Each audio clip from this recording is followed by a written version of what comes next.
On coming home from the U.S. Navy in 1972, and as things would have it, I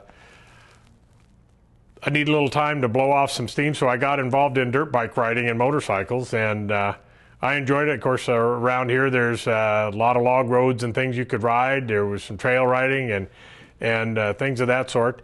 That developed into myself and a friend of mine. We started Iron Horse Enterprises Incorporated, and we got into the promotional side of motorcycle hill climbing, and we started up in the Roseburg area with a hill climb up there, and after 4 years we moved it down here to Blitz Canyon, and some of you might remember the hill climb at the top of Blitz Canyon on top of Merlin Hill. That brought in a tremendous amount of people from out of the state. We had 5 events a year, plus the Pacific Northwest Hill Climb Championship. It brought in hundreds and hundreds of people from outside our area, and while they were here, they went around through our area, and to this day, I get phone calls and stuff from people from back in Utah, from Southern California, from up in Washington. They're still dear friends of ours, and they just love Southern Oregon. And you know, when they get an opportunity to come through and visit, they do. I've also been involved with the Grants Pass Active Club. Before that, I was a member of the Oregon Cavemen. The Oregon Cavemen is an organization, of course, that promoted Josephine County in Southern Oregon as a host to the Oregon Caves. Some of the people that have been in the Oregon Cavemen include Senator Deb Spott, who wore his skins, by the way, onto the floor of the U.S. Senate, you know, promoting Josephine County. The Oregon Cavemen, of course, have been very, very instrumental in just sharing the theme of Josephine County and the Oregon Caves throughout Oregon and various parades and things. They are not near as active as they used to be. And as a child, I remember running from the cavemen during the parade because they were going to put me in the cage and haul me away. I never thought I'd ever come back. But then one day I was an Oregon Caveman, and I understand I had a lot of fun doing that, and it was all promoting Josephine County. Then to move along to the Grants Pass Active Club, and I was with the Active Club for almost 30 years, and of course Active Club, as most people know, brings you Boatnik every year.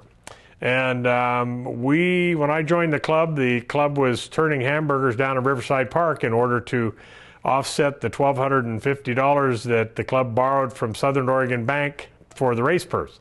And as you know, what Boatnik has grown into today, a huge, huge, huge event that brings people from all over the place. Plus, strategically, it's the first real weekend to let off some steam after the long, cold, rainy, wet winters of Southern Oregon.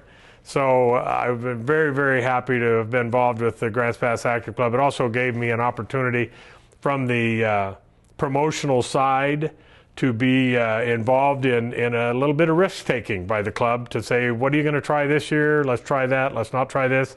And of course, Boatnik is involved into one of the major events in the state of Oregon. It's statewide known, and we bring in people from all over Northern California, Oregon, and the western part of the United States for Boatnik. That was just a wonderful thing. And then, of course, being in Grants Pass City Council, we're in the tourism. The Grants Passes and Josephine County, they grow together and they work together for tourism in our area. We have a lot of resources. We have a beautiful area that we live in. Sometimes a lot of us take it all for granted.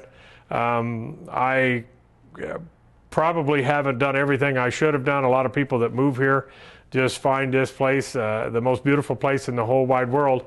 But I've always lived here, and I don't think I've ever thought it not to be the most beautiful place in the whole wide world. So that's some of the things that I've done to bring people to Grants Pass and bring them here and show them what we have.